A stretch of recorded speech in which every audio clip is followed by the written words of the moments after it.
Bonjour à tous et à toutes, j'espère que vous allez bien. Je suis ravi de vous accueillir aujourd'hui pour évoquer la mort étonnante et un peu bête, il faut le dire, de Adolphe Frédéric, roi de Suède, connu d'un point de vue historique comme étant le premier roi élu de la dynastie Holstein-Gottorp. Dans les livres historiques pour enfants, les petits Suédois le connaissent surtout comme le roi ayant succombé à une indigestion. L'appétit gargantuesque du souverain, le mardi gras, lui vaudra sa mort le 12 février 1771. Vous reprendrez bien un peu de dessert. Chaque année, en période de fête de fin d'année, les tables se remplissent de victuailles, les papilles de saveur et les panses de lourdeur. On gémit après avoir avalé un dernier morceau de bûche. C'est ce qui arrive au roi de Suède, mais il n'a pas su s'arrêter. Vous voulez en savoir plus sur la mort du roi de Suède? Venez avec moi. Adolphe Frédéric de Suède est le fils de Christian Auguste de Holstein-Gottorp et d'Albertine Frédéric de Bade d'Orlach. Adolphe Frédéric devient prince-évêque de Lübeck en 1727, fief du Saint-Empire romain germanique. À partir de 1739, il est également régent du duché de Holstein-Gottorp pendant la minorité de Charles-Pierre Ulrich d'Holstein-Gottorp. Ce dernier est le petit-fils de Pierre le Grand, futur empereur de Russie de janvier à juillet 1762 sous le nom de Pierre III. Il est également l'époux de sa cousine Sophie Frédéric Augusta d'Anhalt-Zerbst, qui, après l'avoir fait exécuter, deviendra l'impératrice Catherine II la Grande, plus connue sous le nom de la Grande Catherine. En 1744, Adolphe Frédéric de Suède épouse Louise Ulrich de Prusse, sœur du roi de Prusse Frédéric II et fille de Frédéric Guillaume Ier de Prusse. 4 enfants naissent de cette union. Dès le 3 septembre 1743, sous la pression de la Russie, alors dirigée par l'impératrice Élisabeth Ier, fille de Pierre le Grand, le Parlement de Suède désigne Adolphe Frédéric de Suède comme prince héritier des trônes de Suède et de Finlande, sous le règne de Frédéric Ier. Celui-ci meurt le 25 mars 1751. Le couronnement d'Adolphe Frédéric a lieu à la fin de l'année 1751. Il rétablit la paix avec la Russie.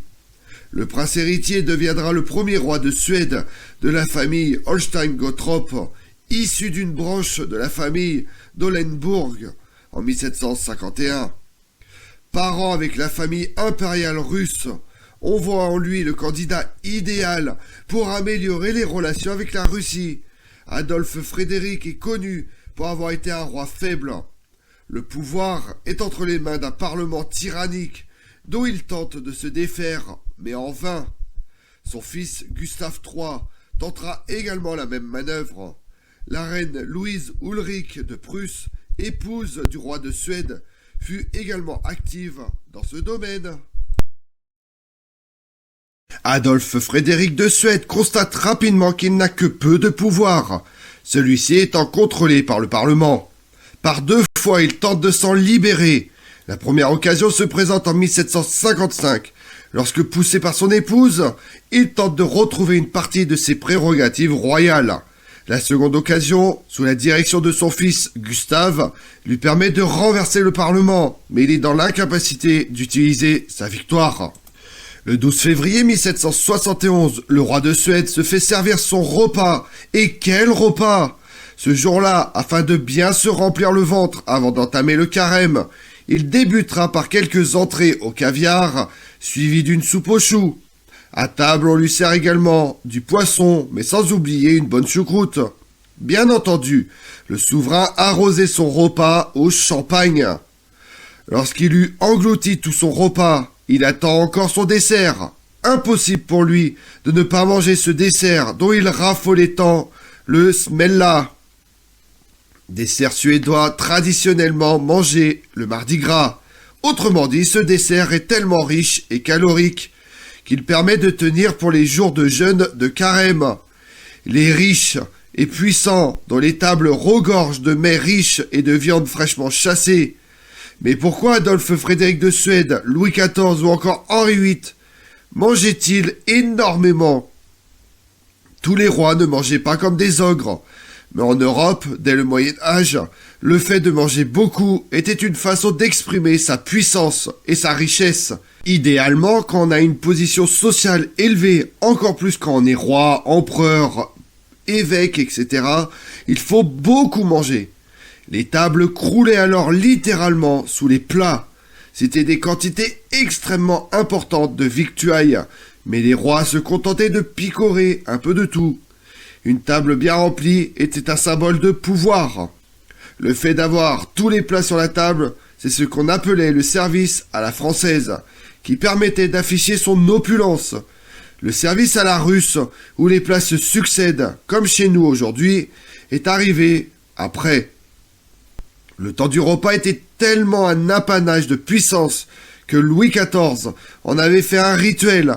Le roi Soleil prenait effectivement ses repas en public tous les jours afin de montrer le souverain et sa puissance.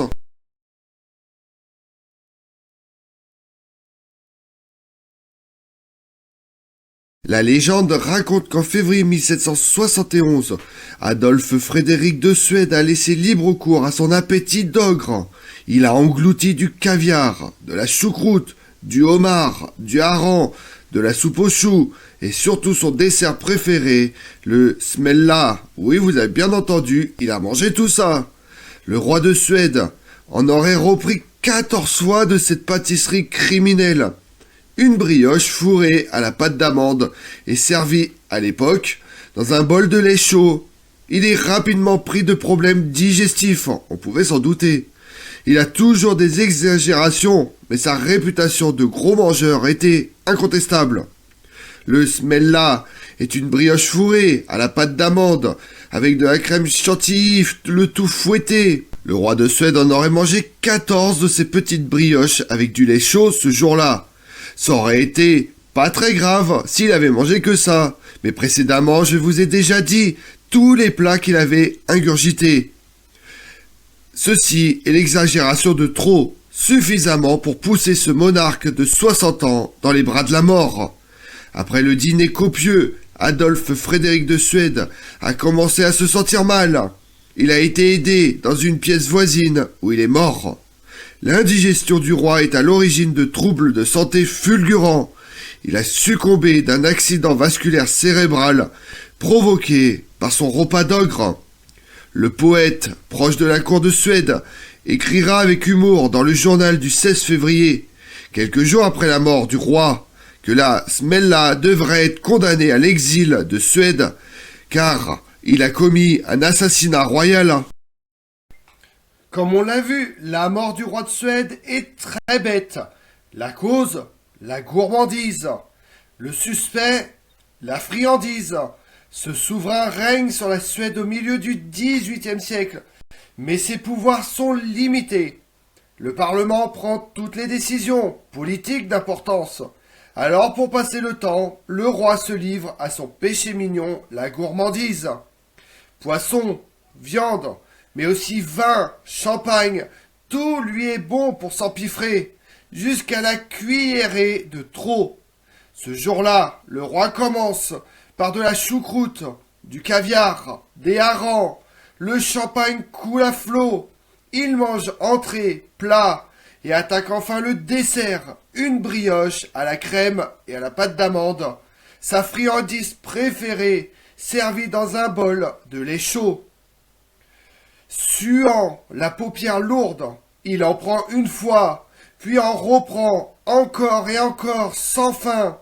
En tout, il en consomme 14, avant de s'effondrer sur le sol, le nez dans la brioche, terrassé sans doute par un accident cérébral. Je vous remercie d'avoir suivi cette vidéo en ma compagnie. Si vous voulez connaître mes autres vidéos, retrouvez-moi chaque matin à partir de 6h45 sur ma chaîne YouTube Tout sur l'Histoire avec Damien, mais également sur les réseaux sociaux Twitter et Instagram, Histoire Damien. Et pensez à liker, commenter et vous abonner. Je vous remercie à tous.